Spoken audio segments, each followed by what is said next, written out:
কেনা তোকে আমি কোনো যে ভিউলি তুই ভিউলিয়ান বাজাতে চলে চুকা পারবিলা হ্যাঁ বড় ভাই তুমি যাই করো তাই করো আমার একটু বিয়ে করো মানুষ কি কয় জানো তো খালি বড় তেল আনতে খাটিয়ে নিবি তো কোনদিন বিয়ে করা বললো বড় ভাই একটু বিয়ে করো বিয়ে করো শালা এক তো বিয়ের সাথে কিছু করান দা পারলা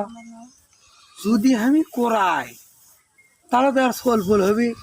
আর যদি সোল ফল হয় তাহলে তো আমার জমির ভাগ কমে দেবি এক বিয়েই করান দা পারলো এক খালি আশাতে আঁকমো আর কাম করে নেবো বড়দের লাগান খাটবি আমার সংসার খাটবি আর আমার সংসার বড় হয়ে যাবি আমার কি বুদ্ধি কি কম আছে না আমার করো ভাই বুদ্ধি একটু পাচ্ছি এই বুদ্ধি কামে লাগামো এই শোন তুই যে বিয়ে করে চাচ্ছু দেখছো ফেসবুকে কি দিছা কি দিছা কি দিছা ভাই এই দেখ বগুড়া শেরপুরে বাসর